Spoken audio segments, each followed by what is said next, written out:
Cross bread से start किया है 2 साल पहले, ठीक है। तो ये सारी चीज़ें आप लोगों के साथ जो है वो डिस्कस करेंगे।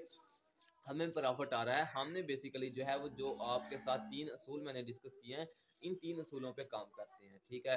अभी ब्रीडिंग सीजन चल रहा है तो हम जो है वो ब्रीडिंग पे काम कर रहे हैं, ठीक है। तो वैसे भी एक और बात आपको बता दूं कि ये ऑफ ब्रीडिंग सीजन जब होता है क्रॉस ब्रेड के एनिमल्स, तब भी जो है वो इनके प्रेग्नेंट होने की जो रेशियो होती है वो 65% होती है, जबकि जो प्योर ब्रेड के होते हैं उनमें जो है वो 10 से 20% होती है, ठीक है। तो इसलिए जो है वो क्रॉस ब्रेड में जो है वो प्रॉफिट जो है वो उसका मार्जिन भी ज़्यादा है, ठीक है।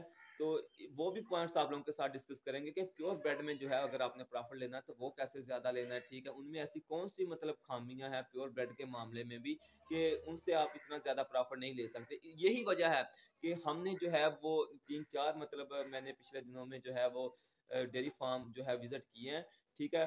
तो उनमें जो है वो प्रॉफिट नहीं आ रहा। अब मसला क्या हो रहा है, मसला उधर ये हो रहा है कि उनके पास प्योर ब्रेड है, 200 का हर्ड है, ठीक है ना। उनके पास जो मिल्किंग हर्ड है वो 40-45% होता है। उसमें जो है वो खुराक जो वो अपने एनिमल्स को दे रहे होते हैं उसमें हर चीज़ का इस्तेमाल उनको करना पड़ता है, बायोटीन का भी, मिनरल्स का भी, उसके बाद जितने भी सप्लीमेंट हैं, ग्लाइकोलिन, bypass fat, magnesium oxide, buffer, ठीक है। उसके बावजूद उनके एनिमल्स में लेमनेस का इशू रहता है। जब एनिमल लेमनेस का शिकार होता है तो आपको पता होता है कि आपका एनिमल जो 8-10 लाख का एनिमल होता है वो 1-2 लाख पे आ जाता है, उसके दूध की प्रोडक्शन जो है वो डाउन हो जाती है। उसके बाद रिपीट ब्रीडिंग का जो है वो बहुत मसला आता है प्योर ब्रेड में, तो वो किस तरह हल करने हैं मसले, वो भी आपके साथ जो है वो डिस्कस करेंगे। तो आज के लिए इतना ही था, हमें इजाज़त दीजिएगा। अस्सलाम वालेकुम जी, बिस्मिल्लाहिर्रहमानिर्रहीम। मेरा नाम है जी डॉक्टर मोहम्मद अदनान। तो आज की वीडियो में जो है मैं आप लोगों के साथ 3 ऐसे पॉइंट डिस्कस करने जा रहा हूँ, आप लोगों को 3 ऐसे राज बताने जा रहा हूँ जिन पर अमल करके आप जो है वो क्रॉस ब्रेड के जो जानवर हैं आप लोगों के पास, क्रॉस ब्रेड की जो गायें हैं, उनसे जो है वो प्योर ब्रेड जानवरों के मुकाबले में जो है वो ज़्यादा मुनाफा ले सकते हैं, ज़्यादा जो है वो प्रॉफिट हासिल कर सकते हैं। हम भी जो है वो अपने सेटअप पर, जो हमारा ज़ाती सेटअप है, हमारे पास जो है वो क्रॉस ब्रेड के जानवर हैं। हम भी जो है वो इधर से मुनाफा ले रहे हैं, तो हम भी इन्हीं 3 असूलों पर काम कर रहे हैं। ये 3 राज़ जो हैं मैं आज आप लोगों के साथ जो है वो डिस्कस करने जा रहा हूँ। इनको ज़रा आप गौर से सुनिए और इन पर अमले पैरा हों, ठीक है, ताकि आपका फार्म भी जो है वो प्रॉफिट में आ सके। बेशक अगर आपके पास क्रॉस ब्रेड के जानवर हैं तब भी आपका फार्म प्रॉफिट में आएगा, अगर आपके पास प्योर ब्रेड के जानवर हैं तब भी आपका फार्म जो है वो प्रॉफिट में होगा, अगर आपने इन 3 असूलों पर जो है वो काम कर लिया। एक बात मैं आपको बता दूं कि डेयरी फार्मिंग जो है वो एक मुनाफा बख्श कारोबार है। बेशक आप क्रॉस ब्रेड के साथ काम करें या फिर आप प्योर ब्रेड के साथ जो है वो काम करें, ये एक मुनाफा बख्श कारोबार है। अब बात इस तरह है, सबसे पहला पॉइंट जो मैं आप लोगों को बताता हूँ वो ये है कि जैसे ही आपका क्रॉस ब्रेड का जानवर जो है वो बच्चा दे दें, तो कोशिश करें कि वो जानवर आपका 3 से 4 माह के अंदर अंदर प्रेग्नेंट लाजमी होना चाहिए। ये पहला राज है क्रॉस ब्रेड के जानवरों से मुनाफा लेने का, ठीक है। हम भी अपने सेटअप पर यही तरीके अपना रहे हैं। हम आपके साथ जो भी नॉलेज शेयर करते हैं उसके पीछे जो है वो हमारा एक्सपीरियंस भी होता है, 6-7 साल का एक्सपीरियंस भी होता है। एक्सपीरियंस के साथ साथ जो है वो ऑथेंटिक नॉलेज भी होता है हमारे पास। तो इसलिए जो है वो हम आपके साथ ये नॉलेज शेयर करते हैं ताकि आप लोगों का भी जो है वो फ़ायदा हो सके। तो आपने क्या करना है, जैसे आपका जानवर बच्चा दे, कोशिश करनी है कि 3 से 4 माह के अंदर अंदर उसे आप जो है वो प्रेग्नेंट करवा लें। अब इसके पीछे क्या लॉजिक है, एक चीज़ मैं आपको बता दूं कि जो प्योर ब्रेड का जानवर है, अगर वो 1 साल के अंदर अंदर आपसे प्रेग्नेंट नहीं भी होता किसी वजह से, तो वो जो है वो एक फ्रीक्वेंसी के साथ जो है वो एक कांस्टेंट जो है वो ग्राफ के साथ जो है वो आपको दूध देता रहता है। उसके दूध की जो एवरेज होती है वो 25 लीटर से कम नहीं रहती, अगर वो 1 साल तक खुदा न खास्ता प्रेग्नेंट ना भी हो तो। लेकिन क्रॉस ब्रेड के मामले में ऐसा नहीं है। क्रॉस ब्रेड का जो जानवर है वो बच्चा देने के बाद 7 से 8 माह तक आपको दूध देता है, ठीक है ना, लगातार दूध देता है। लेकिन जैसे ही 7 से 8 माह गुजरते हैं तो वो जो है दूध की प्रोडक्शन कम कर देता है, ठीक है।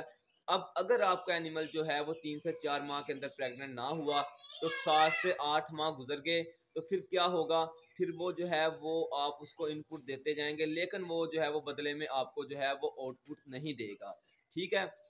इसलिए आप जो है वो 3 से 4 माह में उसे प्रेग्नेंट कर लें ताकि जो है वो 5 माह तक दूध देता रहे। ठीक है, उसके बाद जो है वो आप 7वें माह पे उसे ड्राई करते हैं। अगर आपने उसे जो प्रेग्नेंट नहीं किया होगा तो फिर वो 8 माह बाद दूध देना बंद कर देगा या दूध की जो अपनी प्रोडक्शन है वो काफ़ी कम कर लेगा, तो फिर आपको जो है वो डेयरी में से प्रॉफिट नहीं होगा, फिर आप उसे वैसे ही खिलाते जाएंगे। ठीक है, ये बात मेरे ख्याल में आपको समझ आ चुकी होगी। दूसरा पॉइंट क्या है? दूसरा पॉइंट जो है वो ये है कि हम भी अपने फार्म पर जो है यही पॉइंट्स अडॉप्ट करें कि आपने क्रॉस ब्रेड के मामले में फीडिंग कॉस्ट को लाजमी देखना है, फीडिंग कॉस्ट कम करनी है आपने लाजमी। अभी एक बात आपको बता दूं कि जो हमें वनडे की कॉस्ट पड़ रही है अपने फार्म पर जो है वो 67 रुपीज़ पर केजी है। आपने कोशिश करनी है कि आप अपने फार्म पर जो है वो कॉस्ट को कम करें। इसके लिए आपको क्या ज़रूरत है कि आप जो है क्रॉस ब्रेड में सोयाबीन इस्तेमाल करें। आप सोयाबीन ना इस्तेमाल करें क्रॉस ब्रेड के मामले में। उसके अलावा आप जो है वो दूसरी प्रोडक्ट्स हैं जिस तरह बाईपास फैट है, अगर आपका कोई जानवर जो है आउटस्टैंडिंग परफॉर्म करता है तो उस केस में या फ्रेश एनिमल में यूज़ कर लें, वरना आप ना ही इस्तेमाल करें। इसके अलावा सिंपल आप मीठा सोडा इस्तेमाल करें, किसी और बफर की तरफ मैग्नीशियम ऑक्साइड की तरफ जाने की आपको ज़रूरत ही नहीं है। इसके बाद आप सिंपल जो है मिनरल मिक्सचर इस्तेमाल करें या डीसीपी इस्तेमाल करें। आप जो है वो ट्रेस मिनरल्स की तरफ क्यों जाते हैं? ग्लाइकोलिन देने की आपको ज़रूरत नहीं है, बायोटीन देने की आपको ज़रूरत नहीं है। इनमें ना तो लेमनस का इतना ज़्यादा इशू होता है, ना ही रिपीट ब्रीडिंग का इतना ज़्यादा इशू होता है। ठीक है, एक बात लिख लें, ठीक है ना, कि क्रॉस ब्रेड में जो है वो प्योर ब्रेड से भी ज़्यादा प्रॉफिट है। लेकिन अगर आपने जो है वो इन तीनों असूलों पे काम किया, क्योंकि इनमें ना तो इतना ज़्यादा लेमनेस का इशू आएगा, ना इतना ज़्यादा रिपीट ब्रीडिंग का इशू आएगा, और ना जो है वो प्योर ब्रेड की निस्बत इनमें जो है वो गर्मी बर्दाश्त करने की जो सलाहियत होती है वो भी ज़्यादा होती है। तो फिर आप लोग क्यों कह देते हैं कि इनमें जो है वो प्रॉफिट नहीं है? ये दूसरा असूल मैंने आपको बता दिया कि फीडिंग कॉस्ट कम करें इनकी। इस तरह आप ना करें कि हम प्योर ब्रेड को बायोटीन दे रहे हैं, इनकी खुराक में बायोटीन ऐड करते जाएं, ग्लाइकोलिन ऐड करते जाएं, यानी कि आप जो इनको वंडा दे रहे हैं वो आप 100 रुपये पर केजी से ऊपर ले जाएं और दूध आपका जो है मतलब प्रोडक्शन कम हो, तो फिर आपको कैसे प्रॉफिट आएगा? तीसरा असूल जो है वो, अगर आपने जो है वो क्रॉस ब्रेड से जो है वो मुनाफा लेना है तो वो ये है कि आपके पास एग्रीकल्चर लैंड जो है वो अपनी होनी चाहिए। ठीक है, और आप जो है उसमें जो मौसमी चारा जात होते हैं वो भी लाजमी काश्त करें, साइलेज पे भी लाजमी शिफ्ट हों। साइलेज पे शिफ्ट होने के साथ साथ जो है वो आप जो मौसमी चारा जाते हैं जिसमें आपका सर्दियों में बरसीम आ जाता है, लूसन आ जाता है, जवा आ जाता है, इसके बाद गर्मियों में चरी, गाचा, ज्वार, इस तरह की फसलें आ जाती हैं, वो भी आप जो है वो इनकी जो खुराक है उसमें कुछ इनका पोर्शन जो है 10 से 20% वो आप ऐड करते रहा करें। ठीक है, तो इससे जो है वो ऐसा होगा कि आपके फार्म पर जो फीडिंग कॉस्ट होगी वो कम होगी। एक बात याद रख लें कि जो क्रॉस ब्रेड के एनिमल हैं या भैंसे हैं, उनकी रिक्वायरमेंट्स, उनकी एनर्जी की रिक्वायरमेंट्स, उनकी सीपी की रिक्वायरमेंट्स जो हैं वो डिफरेंट है। इंशाल्लाह आप लोगों के साथ ये भी डिस्कस करेंगे कि उनकी सीपी की रिक्वायरमेंट्स क्या है।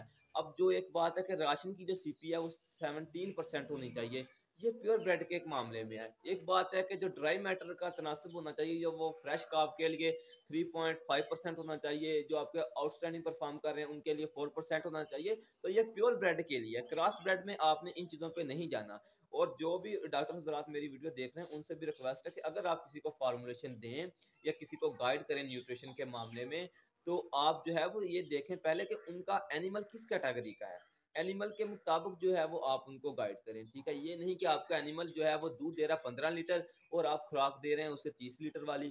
ठीक है, आप वो दूध दे रहा है 15 लीटर, तो आपको जो है वो डेली का उनसे जो है वो जो आप अर्न कर रहे हैं वो 2500 रुपीज़ कर रहे हैं, और आप उनको जो खुराक दे रहे हैं वो 4000 की दे रहे हैं। ठीक है, तो ऐसा बिल्कुल ना करें। अगर आप ऐसा करेंगे तो फिर आपको जो है वो डेयरी में जो है वो प्रॉफिट नहीं आएगा। ठीक है, हम अपने इस फार्म से जो है वो अल्हम्दुलिल्लाह जो है वो छोटा सा सेटअप है हमारा, हम इसको जो है एक्सटेंड भी करेंगे, और हमने भी जो है वो